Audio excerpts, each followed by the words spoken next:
In order to continue their consolidation of Asia without fear of reprisal, Japan knew that they must develop a biological and chemical arsenal, far from the prying eyes of the world. And, while no one was watching, anything could and did happen. Thousands of Japanese scientists, technicians, medical doctors, veterinarians, dentists, all sorts of professionally trained scientific personnel engaged in the most atrocious actions that one can imagine. They vivisected people, they cut them open while they were alive, sometimes even without the use of an anesthetic, showed the various parts of the human body as it was functioning.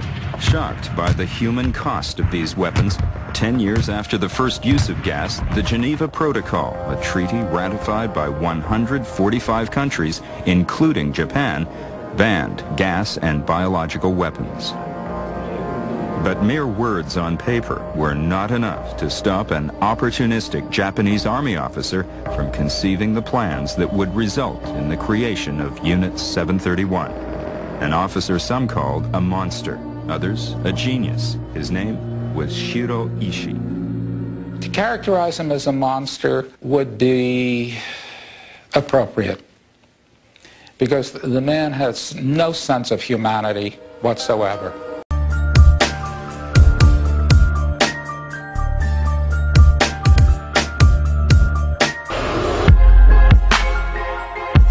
Unit 731 worked overtime throughout the Second World War to provide horrific biological and chemical weapons for the embattled Japanese Empire.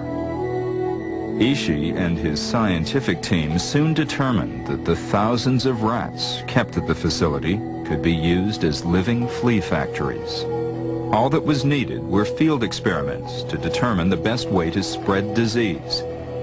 And to help Ishii accomplish his first and foremost goal, the creation of deadly and easily deliverable bubonic plague bacteria.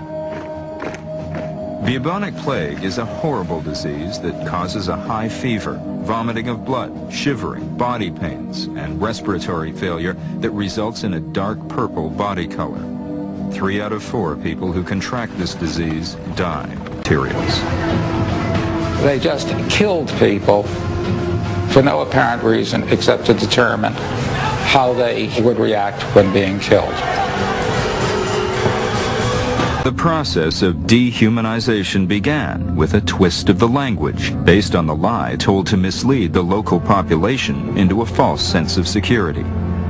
This cover story stated that Unit 731 was a harmless lumber mill. These scientists had a weird sense of humor. They referred to their victims as marutas, which is loosely translated as logs. And that's how they thought of them, as pieces of wood, not as humans. You can carve them up, you can burn them in a fireplace, who cares? There was no shortage of this living wood for the construction of Shiro Ishii's fiendish dreams. If they ran short of candidates, the secret police would just literally sweep the streets of the city and pick up enough candidates for the lab. They would be placed on a one-way train ride to Unit 731.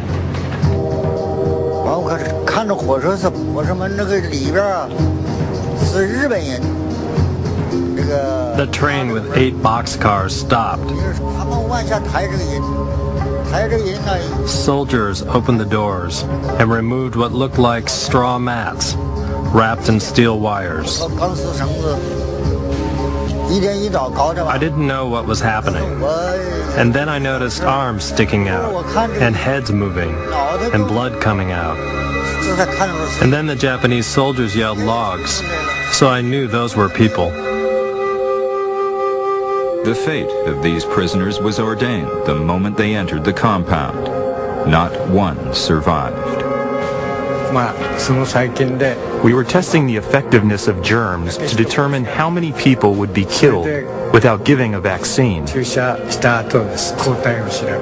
In other prisoners, we injected vaccines and waited a while for antibodies to react. As we expected, those who did not get the vaccine got sick and died first. So we dissected them. The best way, in the minds of the scientists, to observe the human body's defense system battling the invading pathogen was by performing live vivisections, rarely giving anesthesia. I was ordered to wash that person's body with a deck brush before he or she was taken into the dissection room naked by a member of a special team. The first time I trembled. One team member was listening to the heartbeat using a stethoscope. One was standing holding a knife. The moment a stethoscope was removed from his ear, a knife went into the body. I did not know, but according to doctors, this timing was very important, because if the timing was wrong, we could get blood all over us, and then we could get infected. Not only were the prisoners deliberately infected with deadly diseases and dissected alive, they were also used for many more dramatic tests. 50 different lethal experiments, many thought up spontaneously and capriciously by Ishii and his staff.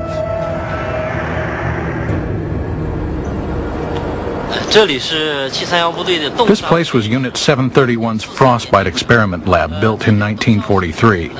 All year round, Frostbite lab tests were conducted inside. What we still have today here is the base of their freezing machine, observation windows, etc.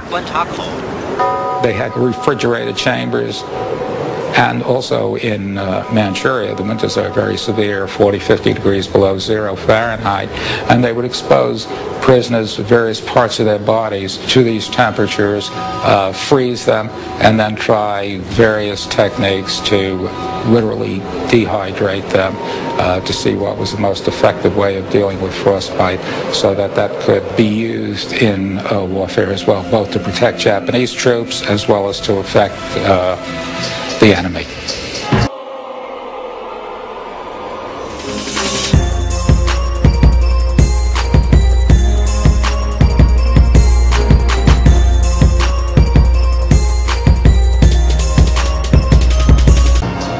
Some experiments were markedly more violent than others. To determine the best course of treatment of varying degrees of shrapnel wounds sustained in the field by Japanese soldiers, Chinese prisoners were exposed to direct bomb blasts. They were strapped, unprotected, to wooden planks staked into the ground at increasing distances around a bomb, which was then detonated. Afterward, it was surgery for most, autopsies for the rest. People who were experimented on generally lasted 4 to 6 weeks, and then they were sacrificed. What is so heinous about this is that anyone was prey to these experiments. We're talking about men, women, children. Bodies were disposed of in a crematorium, much like the ones that were working overtime 3,000 miles away in Nazi-occupied Europe. There were always 2,000 or 3,000 logs prepared. There were 2 burning places, and they were always burning dead bodies. I imagine they died because of the research. Like their counterparts in the Nazi death camps, the dedicated Japanese who toiled away at Unit 731 believed that they too were only following orders, orders that came from the ultimate authority. They were serving the emperor, they were serving their country. That's all they were interested in. The fact that people were being killed in these experiments meant nothing to them.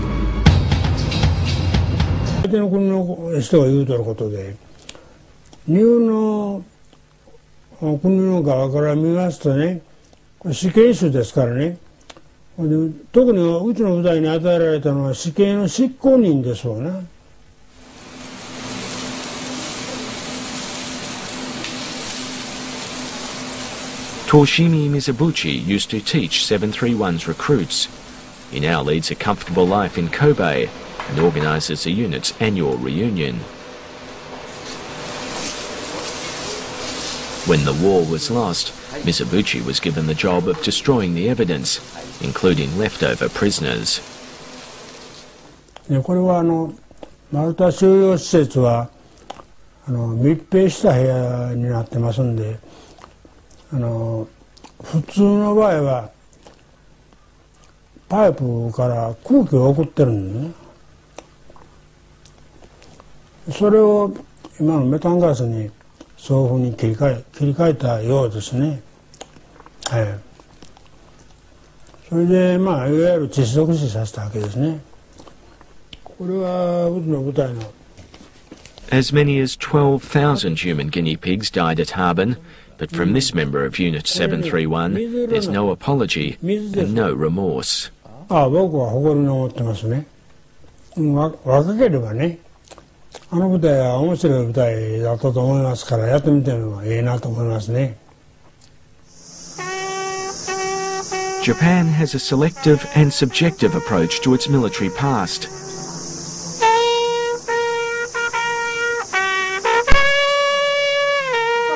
They say the victors write history, but that's not always true.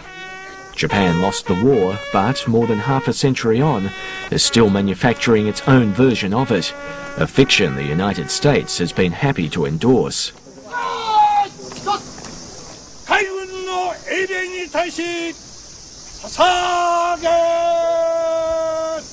The Yasukuni Shrine honours the 2.5 million Japanese who have died fighting for their country, including convicted war criminals. Each year, on the anniversary of Japan's defeat in World War II, thousands come to pay their respects. It's Anzac Day with attitude. As far as these people are concerned, Japan has nothing to apologise for. 全部嘘。中国は悪いことしたんですよ。日本がアジアになかったら中国はもう西洋人にアフリカのように分割されてますよ。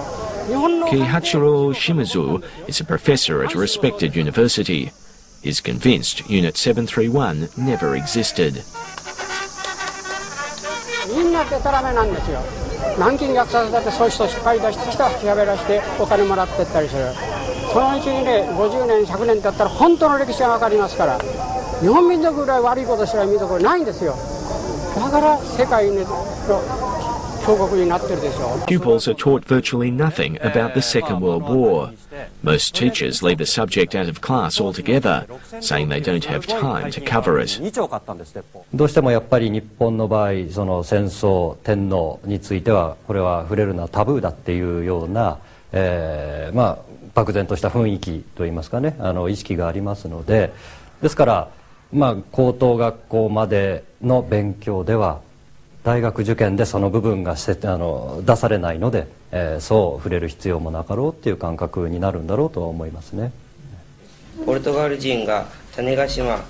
Many school textbooks present Japan as a liberator rather than invader, a victim, not an aggressor. If the Ministry of Education had their druthers, it would be an orchestrated collective amnesia. In terms of the textbook screening process, they have presided over a long-term whitewashing of Japan's past, particularly the shared past with Asia. I think there has been, in the past, a tendency to sweep the unpleasant history under the national tatami mat.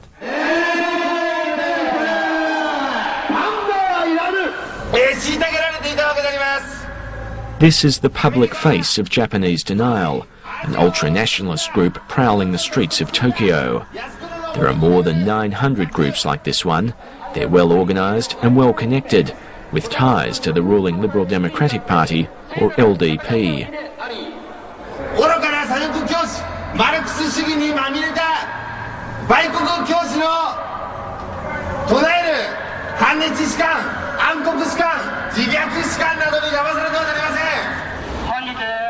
An increasing number of Japanese are questioning the country's past, but for the government, the issue is taboo.